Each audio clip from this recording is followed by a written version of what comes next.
اور آج مرکزی جو سیکرٹری اطلاعات ہے فاروق حبیب, انہوں نے سیکرٹری کابینہ ڈویژن اسلام آباد حکومت پاکستان کو ایک خط لکھا ہے جس کا عنوان ہے وفاقی کابینہ کے 4 اپریل 2023 کے اجلاس کے شرکاء, ایجنڈے, کارروائی اور فیصلوں کی تفصیلات کی فراہمی. کہا گیا قومی ذرائع ابلاغ نے وزیر اعظم شہباز شریف کی زیر صدارت وفاقی کابینہ کے 4 اپریل 2023 بروز منگل منعقد ہونے والے اجلاس کے حوالے سے خبر دی ہے کہ وفاقی حکومت نے عزت مآب چیف جسٹس پاکستان کی سربراہی میں عزت مآب جسٹس اعجاز الاحسن, عزت مآب جسٹس منیب اختر پر مشتمل 3 رکنی بینچ کہ آئینی درخواست نمبر 5/223 محمد سبطین خان اور دیگر بنام الیکشن کمیشن آف پاکستان از chief election commissioner Islamabad اور دیگر میں سنائے جانے والے عدالتی فیصلے کو مسترد کیا ہے. دستور کا آرٹیکل 19A شہریوں کو مصدقہ معلومات تک رسائی کا بنیادی حق فراہم کرتا ہے. چنانچہ دستور پاکستان اور اطلاع تک رسائی کے قانون کے تحت آپ سے التماس ہے کہ وفاقی کابینہ کے 4 اپریل 2023 کے اجلاس کے شرکاء ایجنڈے کے نکات اور کارروائی اور فیصلوں کی مصدقہ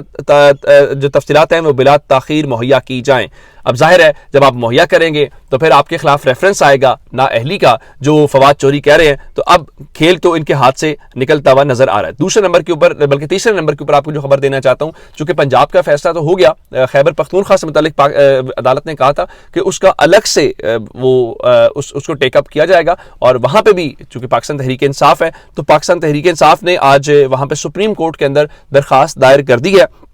اور اس کی آج ہی شوکت یوسف سعید صاحب نے تصدیق کر دی تھی کہ وہ رجوع کریں گے, اور انہوں نے وہاں پہ سپریم کورٹ سے کہا ہے کہ گورنر نے 28 مئی کی تاریخ دی تھی جس کے بعد گورنر اس چیز سے بھاگ گئے ہیں, تو اس لیے اب آپ جو ہے اس کے اوپر بھی کریں. اب سوال یہ پیدا ہوتا ہے کہ یہ کب چیزیں ہوں گی. چیزیں اتنی آسانی سے ابھی ہوں گی نہیں. اس کی وجہ کیا ہے؟ اس کی وجہ یہ ہے کہ فواد چوری نے کہا مریم نواز چاہتی ہیں کہ شہباز شریف جو ہیں وہ ڈسکوالیفائی ہوں, لیکن میں آپ کو بتانا کیا چاہتا ہوں, بتانا یہ چاہتا ہوں کہ حکومت کے لیے سب اچھا نہیں ہے, جو مرضی کر لیں. ایم کے ایم کے متعلق میں نے آپ کو خبر دی تھی کہ ایم کے ایم والوں نے اس سے پہلے جو لاہور میں انہوں نے اجلاس کیا وہ اس میں سے بھی جلدی اٹھ گئے, اور کل جو اتحادی جماعتوں کا اجلاس ہوا ہے وہاں پہ ایم کے ایم نے عدلیہ سے ٹکراؤ کی پالیسی مخالفت کی ہے, اور آج یہ خبر آئی ہے. اور لیکن وہاں پہ موجود جو اکثریت جماعتیں تھیں انہوں نے ایم کے ایم کے موقف کی حمایت نہیں دی. وہ کہتے ہیں جی ایم کے ایم ٹکراؤ نہ کہنے کا کہتی ہے لیکن راستہ نہیں بتاتی, اور جس کے بعد پرویز الہی صاحب کا رابطہ ہوا ہے, اور پرویز الہی صاحب نے یہ کہا ہے اپنے ٹویٹ کے اندر کہ پرانے اتحادیوں کے ساتھ بات چیت آگے بڑھ رہی ہے, جلد خوشخبری دیں گے. وہ بھی تسلیم کرتے ہیں اور ہم بھی تسلیم کرتے ہیں کہ غلطیاں دونوں طرف سے ہوئی ہیں, اب ان غلطیوں کو سدھارنے کا وقت آ گیا ہے. تو امید یہ ہے کہ اب یہ غلطیاں سدھریں گی اور اس کے بعد مسئلہ حل ہوگا. اب جو وفاقی کابینہ کے خلاف کارروائی ہے اور سپریم کورٹ اور یہ سارا کچھ, اس سے نظر آ رہا ہے کہ اب یہ پارلیمنٹ کی طرف کھیلنے کی جو کوشش کر رہے ہیں وہ نہیں چلے گی, کیونکہ پارلیمنٹ کے اپنے اوپر کوشچن. اور پھر ایک اور بڑی بات آج جو فواد چوری نے کی کہ ایک میجسٹریٹ کا فیصلہ تھا اس پر عمل درآمد کے لیے آخری حد تک جانے والی حکومت آج سپریم کورٹ کے فیصلوں کے راستے میں رکاوٹ ڈال رہی ہے. فاشسٹ حکومت صرف اپنے مفادات اور کرپشن کیسز میں سزاؤں سے بچنے کے لیے پاکستان کی سالمیت کو خطرے میں ڈال رہی ہے. پاکستان کے لوگ بڑی تحریک کی تیاری کریں. عمران خان کے وارنٹ گرفتاری کا معاملہ اتنا امپورٹنٹ تھا کہ لاہور کے اندر ایک فل فلیج آپریشن کیا گیا, لیکن اب سپریم کورٹ کا فیصلہ ماننے کا جو ہے وہ نہیں. آج پھر ایک اور امپورٹنٹ معاملہ اسلام آباد ہائی کورٹ کے اندر عمران خان کی سیکیورٹی کا تھا, چونکہ کہا جاتا ہے جی عمران خان کی سیکیورٹی, تو انہوں نے وہاں پہ بتایا جی کہ اسلام آباد کے اندر سیکیورٹی پرووائڈ کرنا وفاقی حکومت کا کام ہے, لیکن ظاہر ہے کہ پنجاب کے اندر آئی جی کا کام ہے. تو اس حوالے سے انہوں نے بتایا کہ آپ سیکیورٹی فراہم کر رہے ہیں, تو جنرلائز سیکیورٹی کی بات تو وہاں پہ ہوئی, لیکن بہت واضح انداز میں عدالت نے کہا کہ آپ یہ بتائیے کہ یہ جو یہاں پہ درخواست گزار ہے ان کے نام کا اسپیشل آرڈر کہاں پہ, جس سے پتہ چلے ان کو فارمر پرائم منسٹر کی سیکیورٹی مل رہی ہے کہ نہیں مل رہی. تو حکومت نے وہاں پہ جواب دیا کہ جناب وہ اصل میں نا ان کے نام کا ایک لیٹر جاری ہونا تھا, وہ خط ابھی تک نوٹیفیکیشن جاری نہیں ہو سکا, جس کے بعد جسٹس عامر فاروق صاحب نے یہ کہا کہ ٹھیک ہے آپ کل تک جو فارمر پرائم منسٹر کی سیکیورٹی ہوتی ہے اس سیکیورٹی کے رولز جو ہیں وہ عدالت میں پیش کریں. اب اس کا مطلب کیا ہے کہ حکومت جان بوجھ کے, آپ کل مریم نواز کی وہ دیکھ لیجئے کہ جب وہ پہنچی تو وہاں پہ کیا سیکیورٹی تھی, اور فارمر پرائم منسٹر کی سیکیورٹی اور نہیں دی جا رہی. یہی بات جسٹس عامر فاروق نے کی کہ یورپ اسی لیے آگے چلا گیا کہ وہاں پہ رولز ہیں, وہاں پہ لا ہے. یہاں پہ